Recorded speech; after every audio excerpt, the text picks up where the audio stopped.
It's my pleasure to introduce our speaker,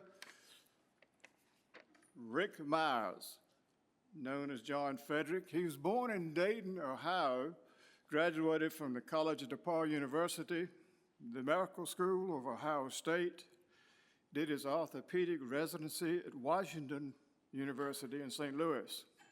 He practiced for 45 years in Richmond as part of the Tuckahoe Orthopedic Associates. Well, that's the technical stuff. A little more personal. He and Sally met their freshman year in college, got married, and been so married for 60 years, and we're pleased to have her with us today. They got 3 children, 6 grandchildren. He's past president of the Arthroscopic Association of North America, chairman of the Board of Special Olympics for Virginia. He has been the team doctor for the Richmond Braves, Hampton-Sydney College, Randolph-Macon College, and many high schools. He's the fellowship director. No music yet, he hadn't been walking up. Fellowship Director of the Orthopedic Research of Virginia Arthroscopic and Sports Medicine Fellowship. On a more personal note, he's a member of our balance class, working on that orthopedic slump, as they call it. He also, though, is a very good golfer, handicap of about 15 last time I checked. So, fellow golfer, welcome.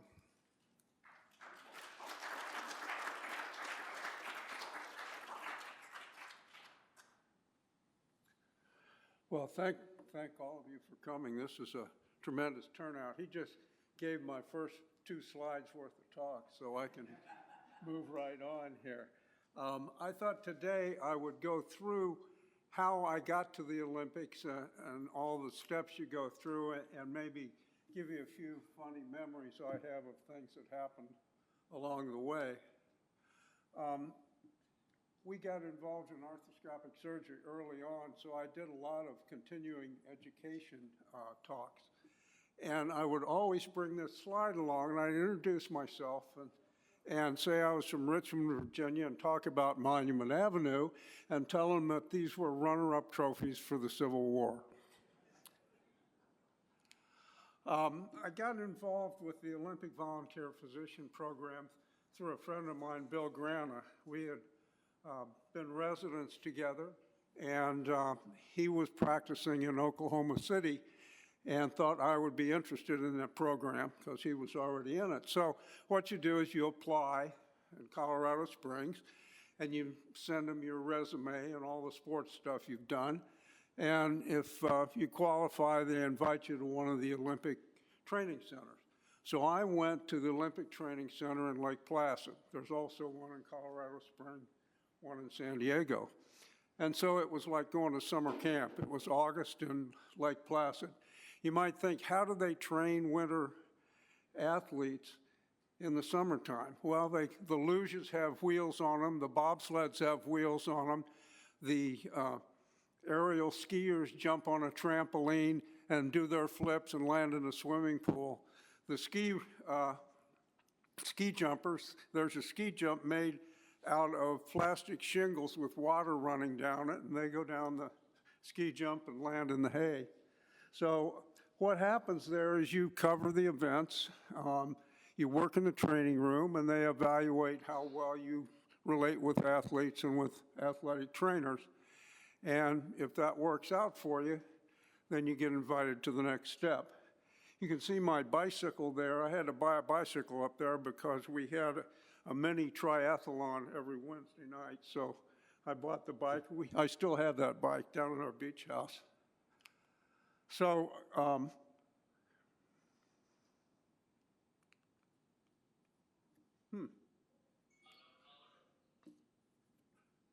let's try this. This doesn't work either.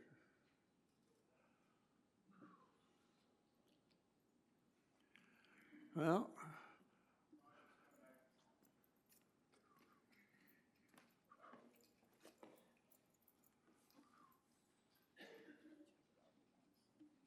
Okay.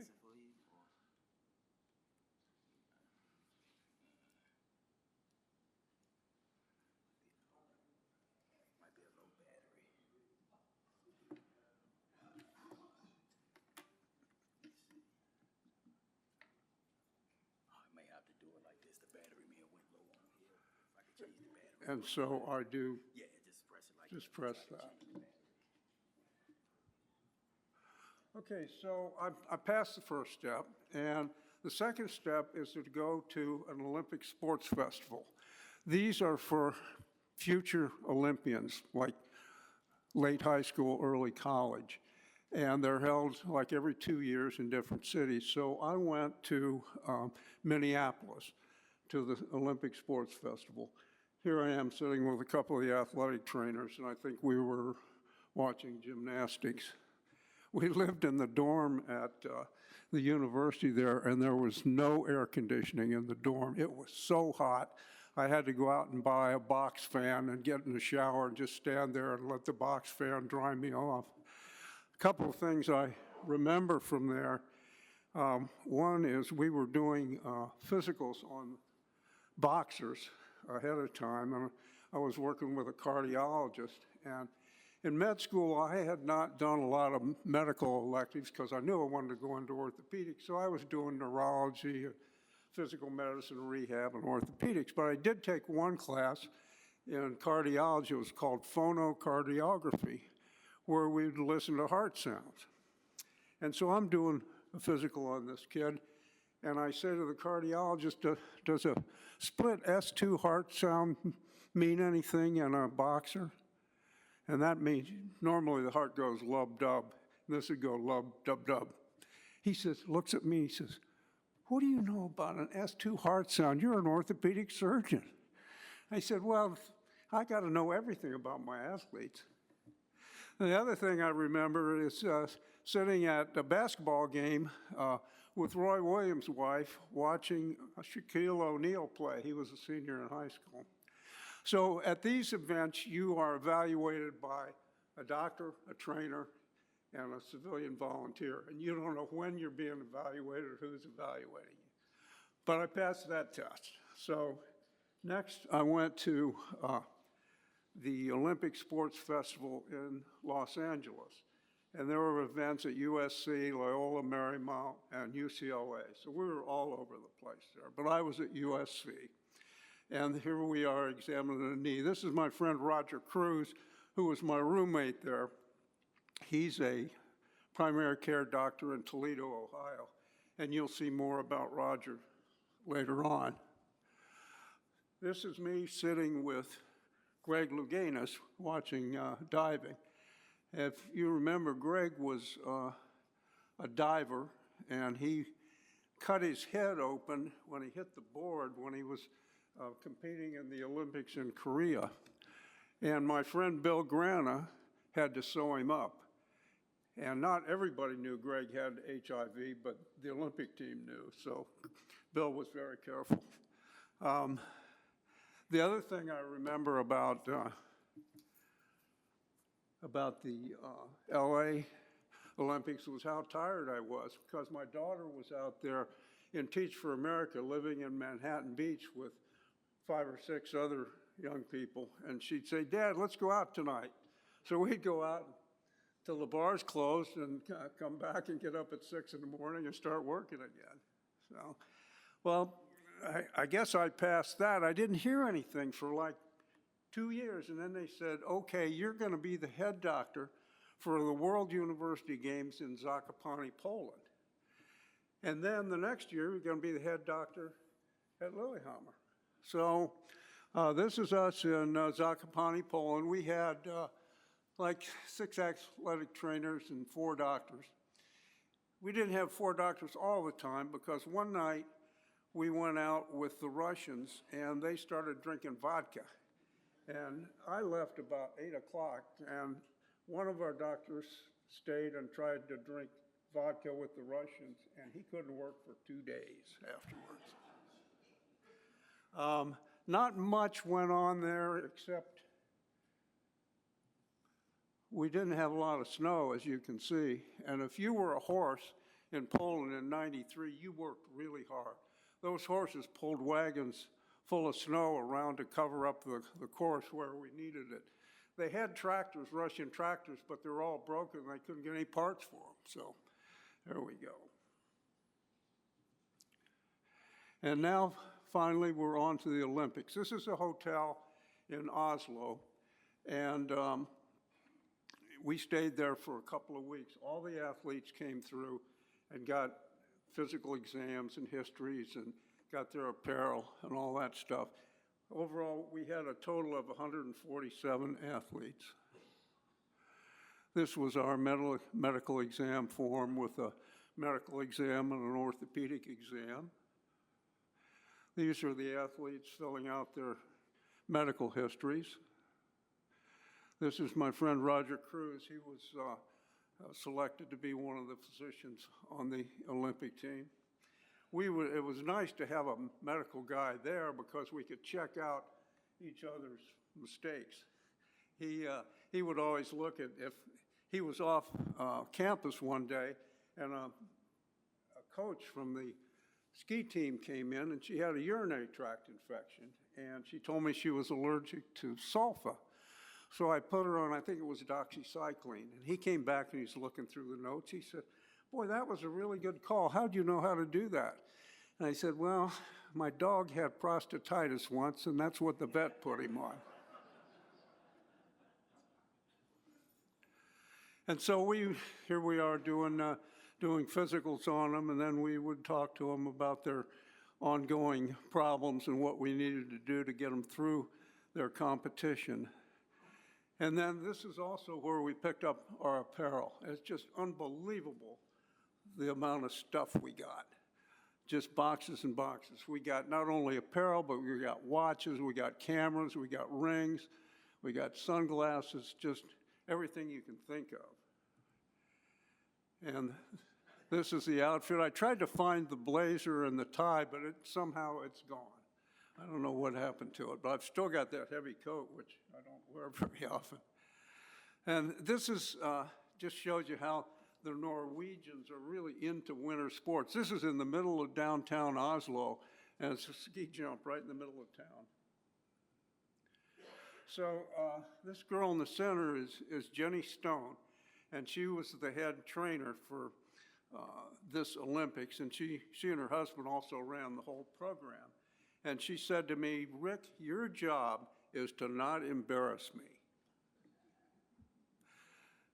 And so the Olympics were held in two spots, in Lillehammer and in Hamar. And all the skaters were in Hamar. And they took this private house and kind of turned it into a medical clinic. And some of the skaters liked to hang out there because it was nicer than the dorms they had. So I would have to call up there every night and figure out what was going on, who'd been injured, this, that, and the other.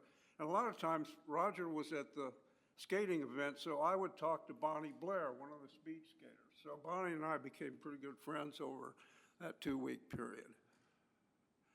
There's Roger. He stayed right in that house, so he had a nice situation there.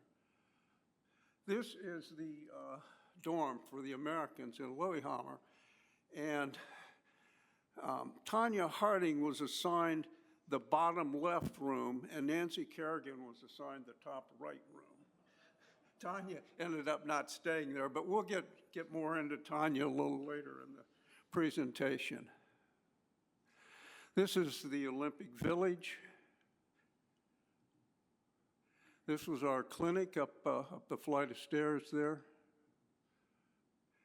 And this is the training room. It was pretty busy. We didn't have a lot of acute injuries, but these people always have little things going on that you got to get them through to keep them going.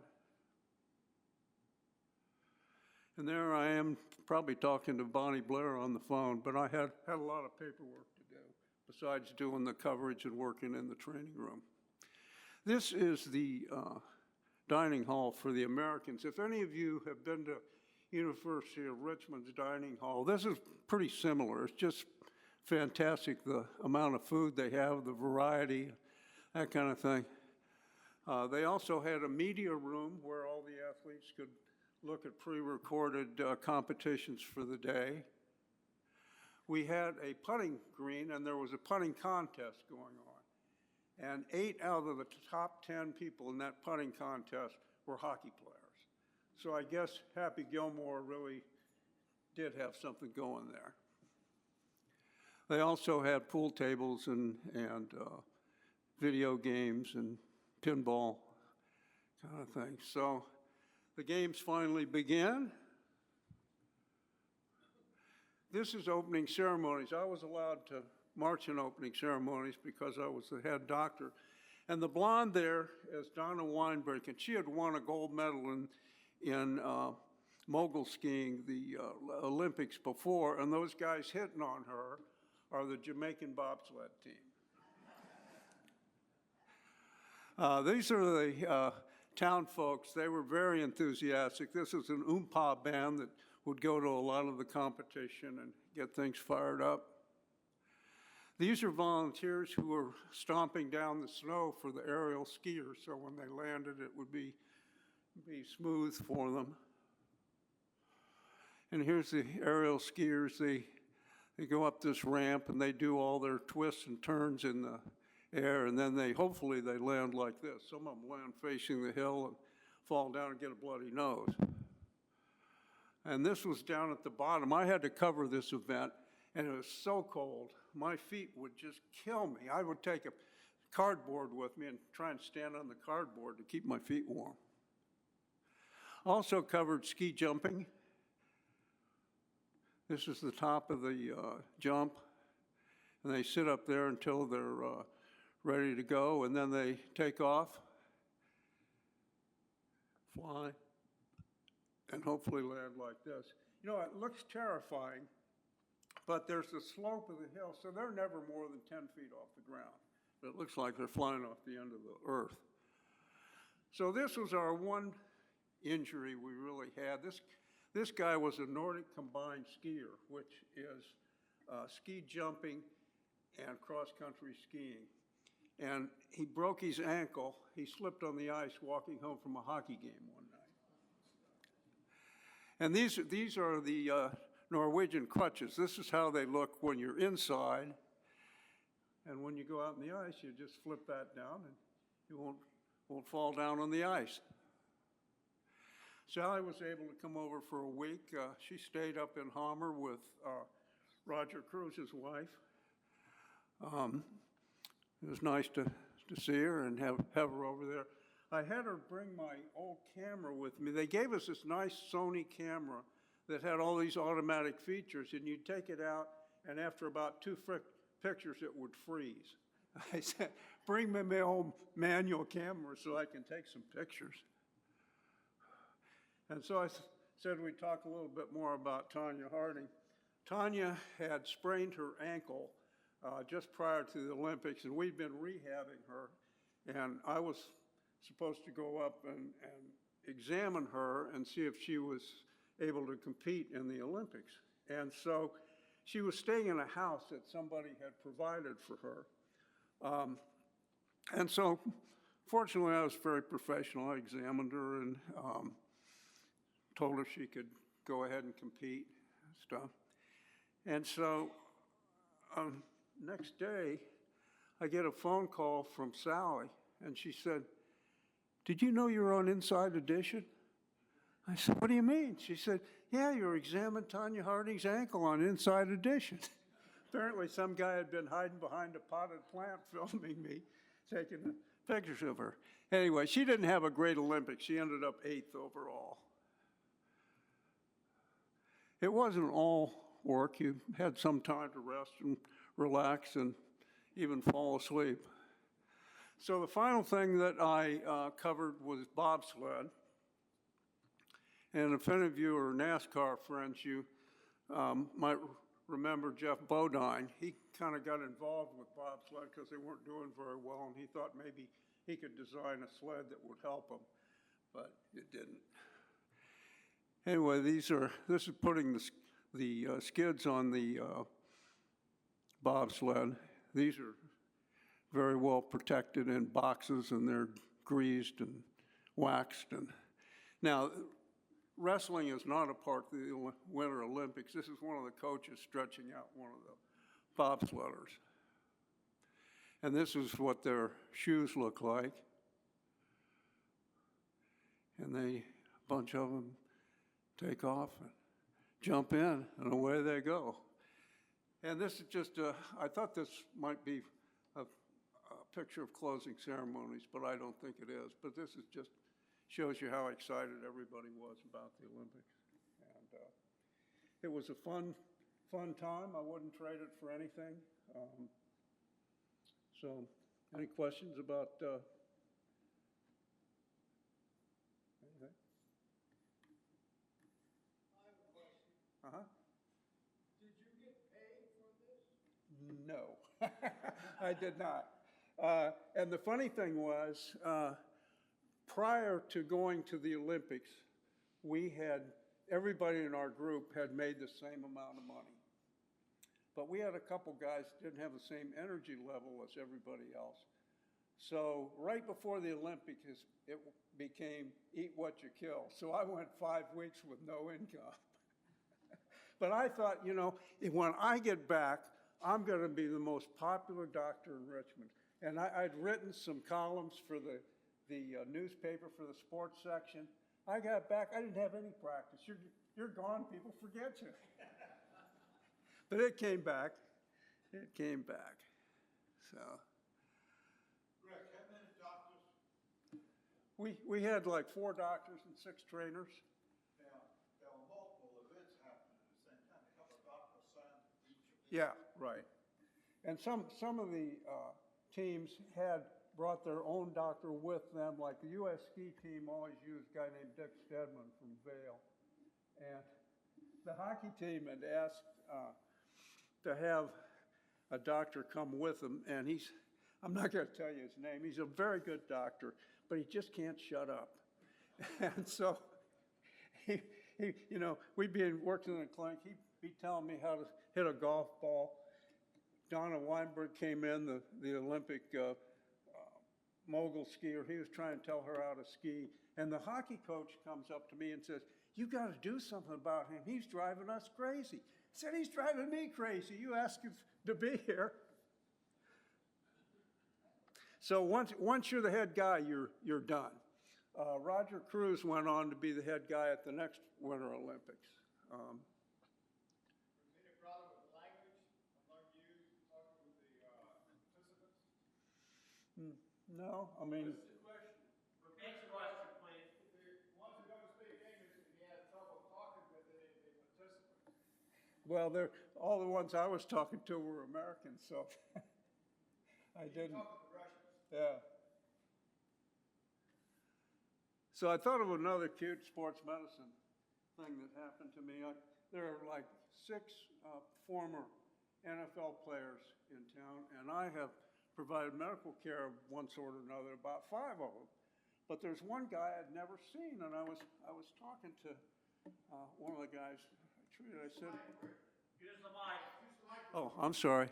I was talking to one of the guys that I was treating. I said, "You know, does Willie Lanier have something against me? I've never seen him as a patient." They said, "Willie never got hurt. He was the guy hurting us." Well, thank you for your attention.